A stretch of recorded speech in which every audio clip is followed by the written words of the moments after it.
তুরাগ আজকে রক্তাক্ত তুরাগ বাংলাদেশের ইতিহাসে 7টা ছেলে পৃথিবী থেকে নাই। 7টা ছেলেকে গায়েব।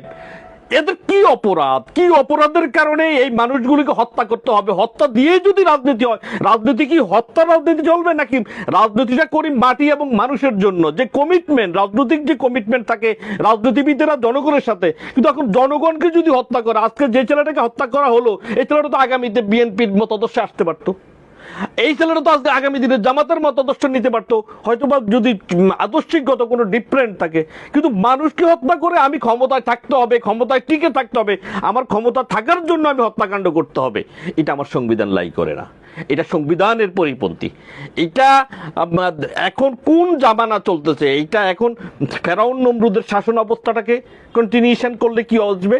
আজকের শাসন ব্যবস্থা ঠিক অ্যাজ লাইক দ্যাট, যেটা ইউনূসের 5ই আগস্টের পর 24 থেকে শুরু হয়েছে।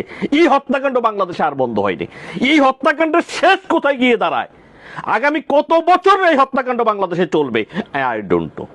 যে হত্যাকাণ্ডগুলি বিশ্ববিদ্যালয়, প্রকৌশলী বিশ্ববিদ্যালয়, বুয়েট, সুয়েট থেকে শুরু করে বাংলাদেশের রাজপথ রক্তাক্ত, আজকে নদী রক্তাক্ত, আজকে সাগর রক্তাক্ত, এই জাতি দেখতে চায় না।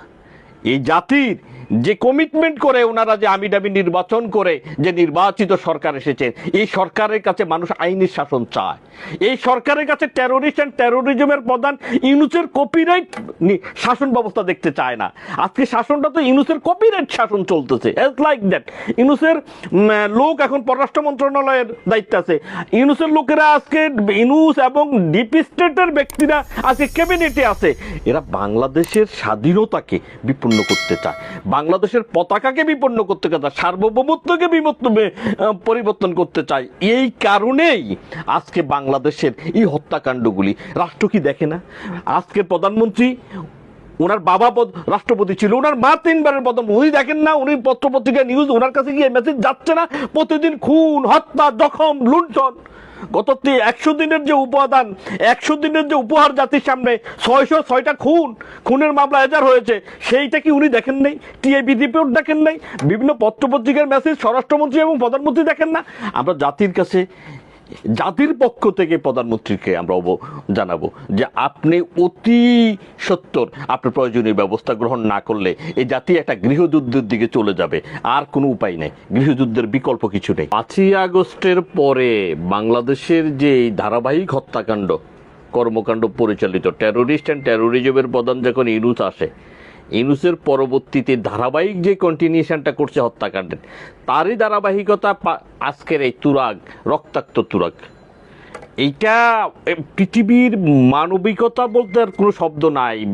আইনের শাসন, মানবিকতা, মানুষের বাক স্বাধীনতা, মানুষের চিন্তার স্বাধীনতা, মানুষের মুভমেন্টের স্বাধীনতা, সমস্ত কিছু অ্যাবসেন্ট।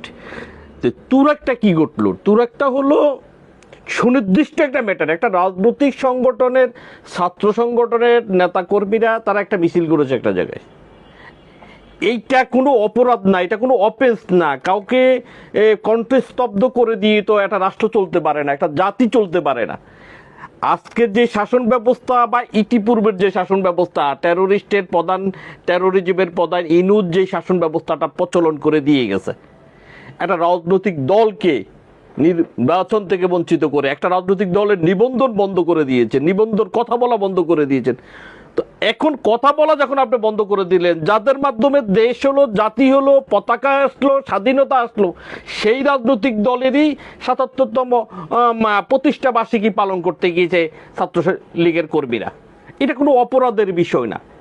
এটা কনস্টিটিউশনের কমপ্লিটলি, যারা এই হত্যাকাণ্ড ঘটনা সংগঠিত করেছেন তারা সংবিধান মানেন না, তারা আইনের শাসন মানেন না, রাষ্ট্রকে পরিকল্পিতভাবে একটা গৃহযুদ্ধের দিকে ঠেলে দিচ্ছে এই হত্যাকাণ্ডগুলিকে। সেটার আগে কি হলো? ফরিদপুরের একটা ছেলেকে হত্যা করলো, এরপরে কি পূর্বে কি হলো? বরিশালের একটা কর্মীকে হত্যা করলো, এরপরে কি হলো?